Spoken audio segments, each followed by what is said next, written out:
I know I'm going to see her again. That's not a doubt in my mind. Gabrielle Enright, News Center 7. Difficult 5 years.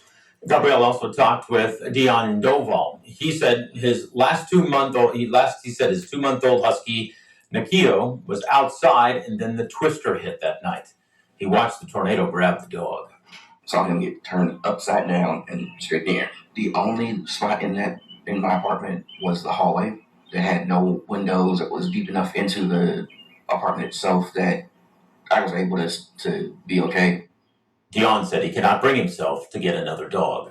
I want to take you to Greene County. Today, Beaver Creek honored a Vietnam veteran and B-52 pilot.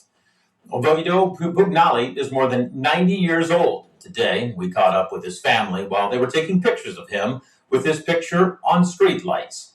This was at the Dayton area and Fairfield Roads cross-section. Now, these are photos from across the street honoring vets. And people across our viewing area honored vets' sacrifices today.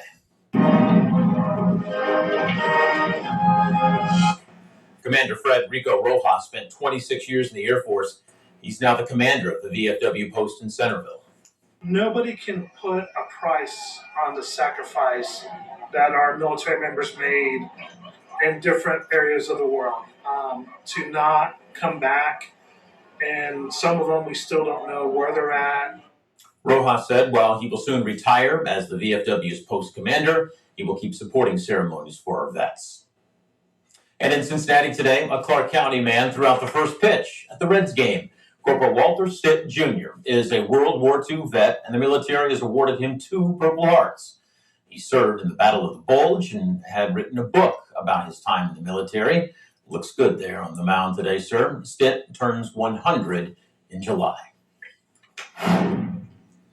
Storm Center 7 weather specialist Nick Dunn joins us. Nick, great day to be out. A little cooler than what we've been used to. Yeah. For I guess what I would say the latter part of the month. Yeah, we're not typically hoping for 60s for highs. We got that in the forecast one day this week, but so far this month, in fact, we've seen 80 degrees 13 times. And in terms of is that a record? Well, not quite. The record most days for 80 degrees or warmer in the month of May, we have to go back to 1965. That happened 23 out of the 30 days there in May. So that was definitely a very warm year, at least for the month of May, that is. 13 out of the 27 days so far have hit 80 degrees or more here. And we're not going to be adding to that because some cooler weather is here to stay, at least for the rest of this upcoming week in general. Outside late this evening in Dayton, partly cloudy skies, 65 degrees. You notice that wind has changed to the southwest, so temperatures are going to be a little slower to fall. And that wind is also lightened up from where it was about 12 hours ago. Certainly, that's when we noticed that wind starting to pick up out there. Dew point checking in at 58, so it is pretty comfortable.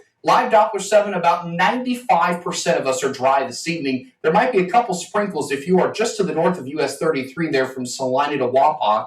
Otherwise, everybody else, if you're north of that, you see a couple sprinkles. Everybody else, it is dry out there this evening. 63 in Troy, 61 in Richmond, and we're hanging on to 68 still in Springboro. Out the door tomorrow morning, temperatures will be in the upper 50s for most of us. And we do see a nice rebound into the upper 60s closer to lunchtime. Lower to middle 70s tomorrow afternoon. Some clouds will start to increase. And as we get towards evening time, especially dinner time and beyond, those rain chances are going to start to pick up for us. And that's interesting because over the last 48 hours, we're not too far from seeing about an inch of rain here in Dayton. And for the month, we're pretty close to 4 inches. The record wettest May was 9 inches, and just over that, I should say, back in 1995. We're not going to get to that record, at least this to go around over this go around of it any week. That's what happens when you get tongue-tied sometimes. All right, if you need to cut the grass tomorrow and Wednesday, we'll give it a fair rating because of those chances of showers and perhaps a thunderstorm, but we're not anticipating severe weather. Thursday and Friday, we'll give it back to a good rating. More sunshine, warmer temperatures, and overall a much nicer feeling outside. If you want to get outside and do some swimming, I would wait till the later portions of this week when the temperatures start to warm back up.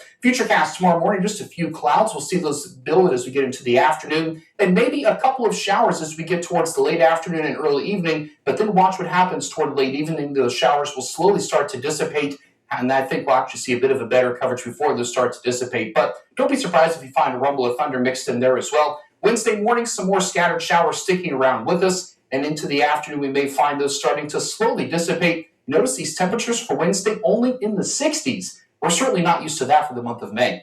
Your Storm Center 7-day forecast shows the sunshine does return as we get towards Thursday and Friday. Temperatures also start to rebound, upper 70s by then, lower 80s this weekend, so the 80s do return as we start the month of June. Also, a chance of showers and thunderstorms. Lots of tears when this community got together for 3 little brothers. Investigators said their father killed them. I pray there would also be a moment where we keep the legacy of 3 amazing boys alive. The brothers loved baseball, and people thought this would be a perfect way to remember them for decades to come.